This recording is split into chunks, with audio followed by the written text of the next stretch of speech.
Hi, praise the Lord. நம்முடைய மனம் திரும்புதலின் பயணத்துல இது நம்முடைய 21வது நாள். தொடர்ந்து ஆவியானவர் தாமே உணர்வுள்ள இருதயத்தை நமக்கு தந்து தம்முடைய சுத்தத்திற்கு நேராக நம்மை வணைந்து கொள்வாராக. அவருடைய சுத்தம் மாத்திரம் நம்முடைய வாழ்க்கையில நிறைவேறட்டும். நம்முடைய வாழ்க்கையில நம்ம எந்த சூழ்நிலைமையில இருந்தாலும், எவ்வளவு சோர்ந்து போயிருந்தாலும், எப்பேற்பட்ட பாவத்திற்கு அடிமைகளா சிக்கியிருந்தாலும், பரிசுத்த ஆவியானவர் நம்முடைய வாழ்க்கையில வரும்போது, பரிசுத்த ஆவியானவர் நம்முடைய இருதயத்துல உலாவும் போது அவருடைய கிரியைகளை நடப்பிக்க அவர் வல்லவரா இருக்கிறார். நம்மை முழுவதுமாய் விட்டு கொடுப்போம், ஆண்டவரிடத்துல திரும்புவோம். இன்னைக்கு நாம எதை குறிச்சு தியானிக்க போகிறோம் அப்படின்னா, பழைய மனுஷனை நீங்கள் களைந்து போட்டு புதிய மனுஷனை தரித்துக் கொள்ளுங்கள். இந்த ரெண்டுத்துக்கும் இடையில ஒரு பெரிய ப்ராசஸ் இருக்கு. இந்த மனம் திரும்புதல்ல ஆண்டவர் நம்மிடத்துல எதிர்பார்க்கிற ஒரு ப்ராசஸ்.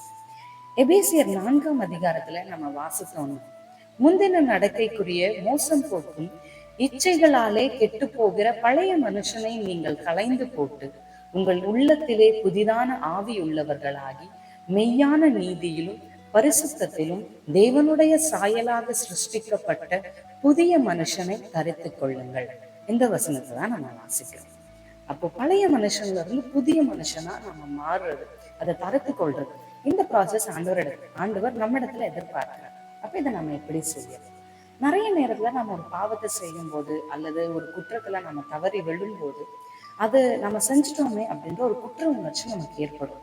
ஆனா அந்த குற்ற உணர்ச்சி மனம் திரும்புதலா மாறல, மனம் திரும்புதலுக்கு நேரா நம்ம நடத்தப்படலை அப்படின்னா அது விபரீதத்துக்குள்ள போய் முடியும்.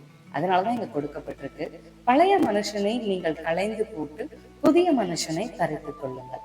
அப்ப அந்த பழைய மனுஷன் அந்த குற்ற உணர்ச்சி இருக்கும். அப்ப நான் என்ன தப்பு வேணா செஞ்சுட்டு குற்ற உணர்ச்சியே இல்லாம நான் மாறிட்டா போதுமா? அப்படி வேதம் சொல்லல. யூதாஸ் காரியத்தை நம்ம பார்க்கிறோம். குற்றமில்லாத ரத்தத்தை நான் காட்டி கொடுத்தேனே அப்படின்னு சொல்லி அந்த குற்ற உணர்ச்சியினால பாதிக்கப்பட்டு தன்னுடைய வாழ்க்கையை தானே முடித்து கொண்டான். அப்போ அவனுடைய குற்ற உணர்ச்சி மனம் திரும்புதலுக்கு நேரம் மாறல. இந்த தப்பை நாம செய்யாம நம்முடைய மனதுல ஒரு குற்ற உணர்ச்சி வரும்போது ஆண்டவர் கிருபையின் நிமித்தமாய் அவர் மன்னிக்கிறவர், அவர் என்றென்றைக்கும் கோபம் கொண்டிருக்க மாட்டார் அப்படின்றத நம்ம உணர்ந்து இளையகுமாரனை போல ஆண்டவரிடத்துல நம்ம வரும்போது அது மனம் திரும்புதலுக்கு நேராக அது மாற்றப்படும். அது அப்படி மாறும்போது நாம புதிய மனுஷனை தரித்துக் கொள்வோம். ஆண்டவர் நம்ம சிருஷ்டித்தபடியே ஒரு புதிய மனிதனா நம்மால மாற முடியும். அடுத்த காரியத்தை நம்ம பார்க்கிறோம், ஒரு நேரத்துல இந்த குற்ற உணர்ச்சியை விட்டு நம்ம வெளியே வந்துடும். இந்த குற்ற உணர்ச்சியை விட்டு வெளியே வந்து நம்ம ட்ரை பண்ணி இதனால முடியல, ஒருவேளை இது இப்படி நடந்திருந்தா நல்லா இருக்கும் அப்படின்னு நம்மளுடைய இருதயத்துல குத்திக்கிட்டே இருக்குமே ஒழிய அது நம்ம மனம் திரும்புதலுக்கு நேராக ஒப்பு கொடுக்க மாட்டோம். இதுவும் டேஞ்சர்ல போய் முடியும். பழைய ஏற்பாடுல நம்ம அந்த மாதிரி நிறைய பேரை பார்க்கிறோம். குற்ற உணர்ச்சி இருக்கும், மனம் திரும்புதலுக்கு நேராக நடக்கணும்னு ட்ரை பண்ணுவாங்க. ஆனா இடையிலேயே தவறி விழுந்து தங்களுடைய ரட்சிப்பை அவர்கள் விட்டு விடுவாங்க. அது நம்ம நிறைய பேருக்கு நம்ம பார்க்கிறோம்.